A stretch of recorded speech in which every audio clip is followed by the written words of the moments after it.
Chanakya international academy உங்களுக்குள் இருக்கும் தலைவரை வெளிக்கொண்டு வரும் பியூர் பாலிடிக்ஸ் பயிற்சி பட்டறை. நேரடி மற்றும் இணைய வழி. கான்டாக்ட் 7338824242. அனைவருக்கும் வணக்கம். நான் காலையில கோயம்புத்தூர் மீடியா நண்பர்களுக்கு ஏற்கனவே பேட்டி கொடுத்திருந்தேன். இந்தியாவே உலுக்கக்கூடிய ஒரு சம்பவம் நேற்று கோயம்புத்தூரில் நடைபெற்றிருக்கிறது.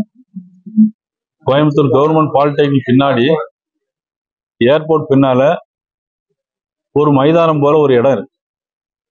அங்கதான் கோயம்புத்தூர் மாநகரில் உள்ள எல்லா குப்பைகளையும் கொண்டு போடுறாங்க. ஆனா அங்கதான் எல்லா கிரிமினல் ஆக்டிவிட்டிஸும் நடக்குது. ஒரு 2 மாசத்துக்கு முன்னாடி போலீஸ்காரங்களே கழுத்தை வெட்டி இருக்காங்க, அறுத்திருக்காங்க.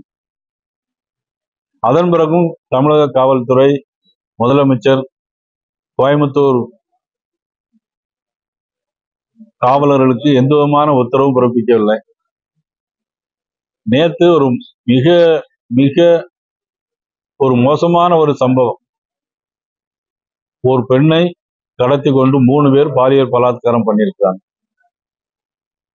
நேற்று இரவு 11 மணிக்கு ஒரு ஆணோடு பேசிட்டு இருந்த ஒரு பெண்ணை, 19 வயது பெண்ணை, கல்லூரியில் 1ஆம் ஆண்டு படிக்கிற ஒரு பெண்ணை, அந்த ஆணை தலையிலே கத்தியால் தாக்கிவிட்டு காரை உடைத்து 3 பேர் அந்த பெண்ணை இழுத்து சென்று கரகரன்று இழுத்து சென்று பாலியல் பலாத்காரம் பண்ணியிருக்கிறாங்க.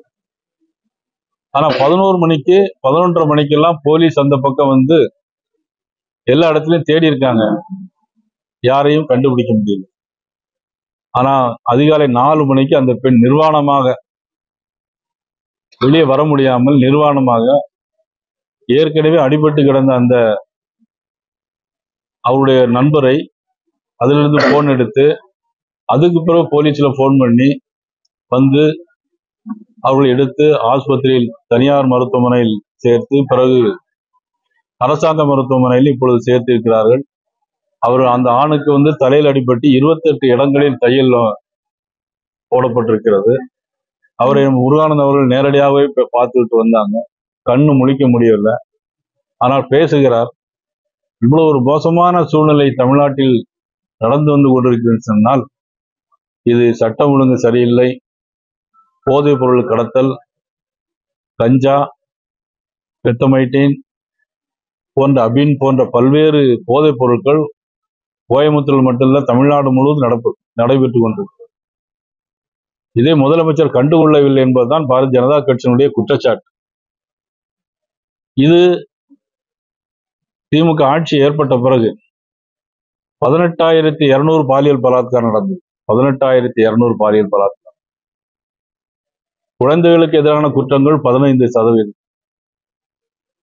போக்சோ குற்றம் 50%, 631 கொலைகள் தமிழ்நாடு முழுவதும் திமுக ஆட்சிக்கு வந்த பிறகு நடந்திருக்கிறது. இது குறித்து முதலமைச்சர் என்ன பதில் சொல்ல போகிறார், என்ன நடவடிக்கை எடுக்க போகிறார் என்பதுதான் குற்றச்சாட்டு. அவருக்கு இருக்க ஒரே நோக்கம் எல்லாம் துணை முதலமைச்சராக இருக்கக்கூடிய தன்னுடைய மகன் உதயநிதி ஸ்டாலின் அவர்களை மீண்டும் முதலமைச்சராக்குவது எப்படி, அதற்காக கூட்டணிகளை எப்படி தக்க வைத்துக் கொள்ள வேண்டும் என்பது மட்டுமே குறிக்கோளாக வைத்திருக்கிறாரே தவிர நாட்டு மக்களுடைய நலன் கருதி எந்த செயல்பாடு இருந்ததாக தெரியவில்லை. தினந்தோறும் நடைபெறுகிறது. 10 வயது குழந்தை முதல் 70 வயது பெரிய பெண்கள் வரையிலும் ரோட்ல நடமாட முடியவில்லை. ஏற்கனவே அது அந்த இடம் வந்து சம்பவம் நடந்த இடம் வந்து மிக ஒரு மோசமான ஒரு சூழ்நிலையில் இருக்கக்கூடிய இடம். அதை அவர்கள் வந்து துப்புரவுப்படுத்துவதற்கோ அல்லது காவல்துறை கண்காணிப்பில் வைப்பதற்கோ எந்த முயற்சியும் இதுவரையிலும் எடுக்கவில்லை.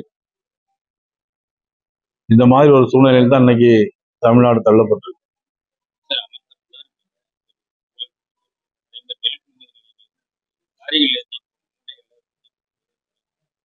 நூத்தி 88 அமைச்சர் நேரு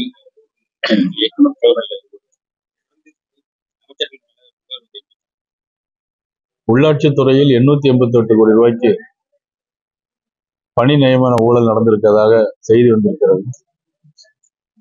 அதன் விசாரணையின் போது கண்டிப்பாக அதன் நடவடிக்கை எடுக்க வேண்டும். அதே மாதிரி லாரி கொள்முதல் நிலையங்களில் 130 கோடி ரூபாய்க்கு மேல ஊழல் நடந்திருக்கிறது.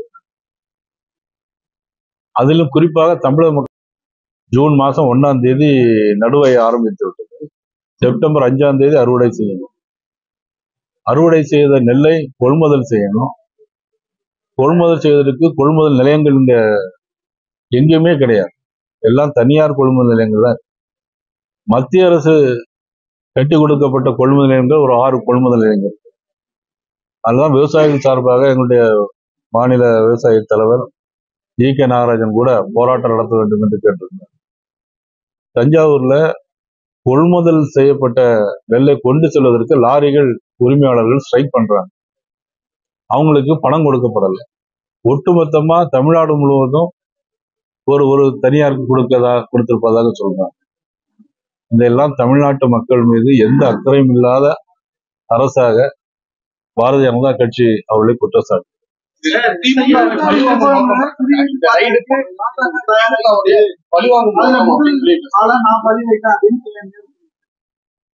அதாவது அமலாக்கத்துறையோ வருமான வரித்துறையோ தேர்தல் ஆணையமோ அதெல்லாம் ஒரு இண்டிபெண்டன்ட் பாடி. நீங்க தமிழ்நாட்டில் இவ்வளவு பிரச்சனைகள் நடக்குது, இதை கண்டுகொள்ளாமல் திமுகவை பழிவாங்க வேண்டிய நோக்கம் எங்களுக்கு என்ன அவசியம் வந்திருக்கு?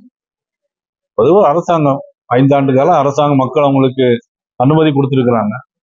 இப்போ கவுண்ட் டவுன் ஸ்டார்ட் ஆயிட்டு திமுக ஆட்சி நாட்கள் எண்ணப்படுகிறது. அவ்வளவுதான். கடுமையா சாடி இருக்குது. ஒரு போஸ்ட்மென்ட் கிடையாது, ஒரு இன்வெஸ்டிகேஷன் அப்படின்னு ஹைகோர்ட் கேட்டிருந்தது. இது வந்து இடி வந்து தன்னிச்சையா அதே இடி வந்து பல கண்டனம் உண்டாயிருக்கு. சுப்ரீம் கோர்ட் கண்டனம். நான் ஏற்கனவே சொன்னேன்ல, நீதிமன்றம் அது சொல்லியிருக்கலாம். ஆனா இதெல்லாம் தனி அமைப்பு, இண்டிபெண்டன்ட் பாடி. தேர்தல் ஆணையமா எதா இருந்தாலும் இண்டிபெண்டன்ட் பாடி. அதுக்கும் பாரதிய ஜனதா கட்சிக்கும் எங்களுக்கு எந்த விதமான தொடர்பும் கிடையாது. நீங்க தவறா சொல்றீங்க.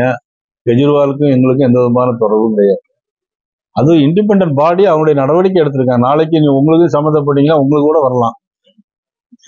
அதனால எஸ்ஐஆர் வந்து பிஜேபி சதி ஆட்சிக்கு வரவிடாம இன்னைக்கு அமைச்சர் தர்மபுரி பேசி எஸ்ஐஆர்னா அதாவது நீங்க தவறா சொல்றீங்க. நீங்க சொல்றீங்களா முதலமைச்சர் சொன்னதா சொல்றீங்க? சதின்னு சொல்றாங்களா? 1954ஆம் வருஷத்திலிருந்து காங்கிரஸ் ஆட்சி செய்யும் போது 9 முறை இதை மாதிரி வாக்காளர்கள் சரிபார்க்கக்கூடிய பணி நடந்தது.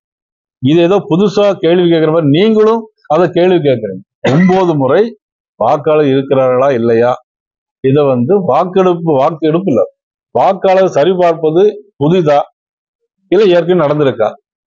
காங்கிரஸ் ஆட்சி காலத்துல 9 முறை நடந்திருக்கு. அதை பத்தி இன்னொன்னு, அரசாங்கம் நினைச்சா 1 மாசத்துலயே முடிக்கலாம். நீங்க இன்னொன்னு, நம்மளுடைய முதலமைச்சருக்கு, அதாவது நான் முதலமைச்சர் பேர்ல, தனிப்பட்ட முதலமைச்சர் பேர்ல எனக்கு பெரும் மதிப்பு மரியாதையும் உண்டு. ஆனா அதே நேரத்துல எதற்காக இந்த குளறுபடிகள் முதலமைச்சர்கிட்ட வருதுதான் எனக்கு புரியல. ஒண்ணு, சீஃப் செக்ரட்டரி, வருவாய்த்துறை, நீங்க மாவட்ட நிர்வாகம், அவங்க கீழே பணியாற்றக்கூடியவங்க மேல முதலமைச்சருக்கு நம்பிக்கை இல்லை. முதலமைச்சருக்கு நம்ம நாட்டு அவங்க கீழே இருக்கக்கூடிய அதிகாரிகள் மீது நம்பிக்கை இல்லை. இப்படி காவல்துறையினுடைய நம்பிக்கை எல்லாம் போச்சோ, அது மாதிரி வருவாய்த்துறைக்கு நம்பிக்கை எல்லாம் போயிடுச்சு. ஏன்னா அவங்க, நீங்க முதலமைச்சருக்கு கீழே உள்ள அதிகாரிகள் தானே அதெல்லாம் சரி பார்க்கணும். மத்திய அரசுல யாரும் வந்து சரி பார்க்க முடியும். அப்ப அதுல இருக்கு இல்லைங்கிற சொல்றதுல முதலமைச்சருக்கோ அல்ல கேள்வி கேட்கிற உங்களுக்கோ என்ன வருத்தம் இருக்கு? அதெல்லாம் எங்களுக்கு இல்ல எங்களுக்கு தகவலே இல்ல. எங்களுக்கு எங்க ஆபீஸுக்கு தகவல் வரல.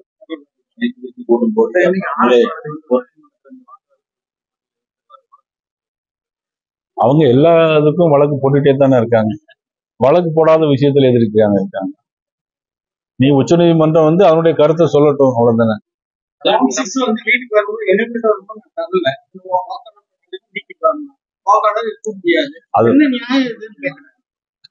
அப்ப இதுக்கு முன்னாடி அப்படி நடந்துச்சா? இது இல்ல கொண்டு வந்திருக்கீங்க நீங்க. இல்ல இதுக்கு சிபிஎம் வந்து சீஃப் எலக்டரல் ஆபீசர் வந்து மைனாரிட்டிஸும் தலித்ஸ் நீக்கிறதுக்கான முயற்சி சரியில்லை.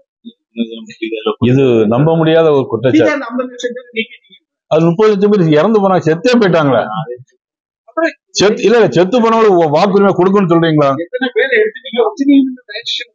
கொண்டு வந்தீங்க. இல்ல இல்ல இல்ல அது இல்ல எப்படின்னா இல்ல இறந்து போனது 30 லட்சம் பேர். இன்னைக்கு குளத்தூர்லயும் 9,000 பேர் அதிகமா சேர்த்து வச்சிருக்காங்க. ஆமா ஆமா மதிப்புக்குரிய எங்களுடைய முன்னாள் மாநில தலைவர் திரு அண்ணாமலைஜி நிற்கும் போது 75,000 பேர் 1 லட்சம் பேர் நீக்கி இருந்தாங்க. அதையும் எழுதுங்க. இல்ல எலெக்ஷன் அதான் நான் சொன்னேன்ல, எலெக்ஷன் இண்டிபெண்டன்ட் பார்ட்டி அவ்வளவு.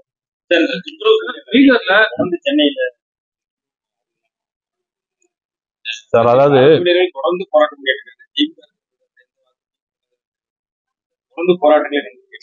நீங்க பாத்தீங்கன்னா தேர்தல் அறிக்கையில சொல்லியிருந்தாங்க ஓல்டு பென்ஷன் கொடுக்குறோம் அப்படின்னாங்க. இதுவரைக்கும் கொடுத்துருக்காங்களா? கொடுக்கல. நீங்க நீட் தேர்வை ரத்து செய்யும் முதல் கையெழுத்து நீட் தேர்வை ரத்து செய்யும்னு சொன்னாங்க. ஆனா அவங்களுக்கு தெரியும், என்ன தெரியும், ரத்து செய்ய முடியாது அப்படின்னா. அவங்க ஆட்சியில் கூட்டணி ஆட்சியில் இருக்கும்போது கொண்டு வந்தது. சுப்ரீம் கோர்ட் இது இருந்தா கூட அவங்களுடைய காலத்துல கொண்டு வந்தது, நீக்க முடியாதுன்னு தெரியும். அதே மாதிரி பாத்தீங்கன்னா செக்ரட்டரியேட்ல தலைமை செயலகத்துல எல்லாரும் உள்ளிருப்பு போராட்டம் நடத்தினாங்க. எல்லாரும் ஒரு நாள் லீவ் எடுத்தாங்க. சீஃப் செக்ரட்டரி ஆர்டர் போட்டாங்க, யாரும் இனிமேல் லீவ் எடுக்க கூடாது அப்படின்னு. ஒரு நாள் லீவ் எடுக்கணும்ட்டு போட்டிருந்தாங்க. அப்புறம் துப்புரவு தொழிலாளர் பொறுத்து பாத்தீங்கன்னா அவங்களுக்கு நிரந்தரமாக்கும்னு சொன்னாங்க, பதவி உயர்வு தரேன்னு சொன்னாங்க. அதுவும் அவங்க செய்யல. ஆட்சி பொறுப்பேற்ற உடனே எல்லாருக்கும் 1000 ரூபாய் கொடுப்பேன்னு சொன்னாங்க. ஆனா எப்ப கொடுத்தாங்க? 2 வருஷம் கழிச்சு கொடுத்தாங்க. எப்ப கொடுத்தாங்க? பார்லிமெண்ட் எலெக்ஷன் வரும்போது கொடுத்தாங்க. அப்போ அவங்க சொன்னதே செய்வோம், செய்வதே சொல்லுவோம்னு சொன்னாங்க. எவ்வளவு தாமதமாக செய்யறாங்க. சரி, போன வருஷம் பொங்கலுக்கு ரூபா கொடுக்கல, அதுக்கு முந்தின வருஷம் பொங்கலுக்கு 1000 ரூபாய் கொடுத்தாங்க. இந்த வருஷம் பார்த்துருங்க 5000 ரூபாய் கொடுக்க போறாங்க. ஏன்னா தேர்தல் வருது. தேர்தல் வரும்போது அங்க பணம் எங்க இருந்து வருதுன்னு தெரியாது, 5000 ரூபாய் கொடுக்க போறாங்க. மக்கள் தயாரா இருக்காங்க 5000 ரூபாய் கொடுக்கறதுக்கு. இன்னைக்கு அரசாங்கம் தயாராயிட்டு இருக்கு, அதுக்கான கோப்பெல்லாம் ரெடி ஆயிட்டு இருக்குன்னு சொல்றாங்க.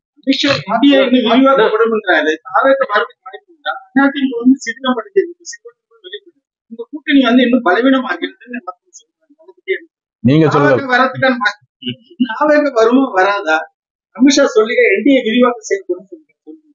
அதாவது ஒண்ணு மட்டும் நான் உறுதியா சொல்றேன், இன்னைக்கு மக்கள் விரோத அரசாக நான் சொல்லல, மக்கள் விரும்பப்படாத ஒரு அரசாக திமுக இருக்கு. நீங்க எல்லா செக்மெண்ட்லயும் நீங்க அதை பார்க்கலாம். இதுல தேர்தல் கூட்டணி, நீங்க கூட்டணியை மட்டும் வச்சு ஒரு ஆட்சி வந்துடாது. 2001ஆம் ஆண்டு மதிப்புக்குரிய கலைஞர் அவர் முதலமைச்சராக இருக்கும்போது பெரிய கூட்டணிலாம் உருவாக்குனார். ஆட்சிக்கு வந்தது அம்மா தான் ஆட்சிக்கு வந்தாங்க. இன்னொன்னு, என்னைக்குமே தொடர்ந்து திமுக ஜெயிச்சது கிடையாது. சென்டிமெண்ட், தொடர்ந்து திமுக ஜெயிச்சது கிடையாது. எம்ஜிஆர் இருந்தார், கலைஞர் வந்த பிறகு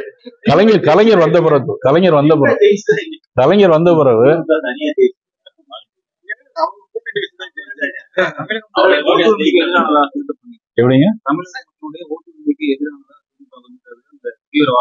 இல்லைங்க, ஏதாவது திமுக அரசாங்கம் சில தில்லுமுல்லை செய்யறதுக்கு தயாராயிட்டு நிறைய புதிய வாக்காளர்களை சேர்த்திருக்காங்க, இல்லாத வாக்காளரை சேர்த்து வச்சிருக்காங்க. இப்ப அதை எடுக்க முனையும் போது அவங்களுக்கு வருத்தம்.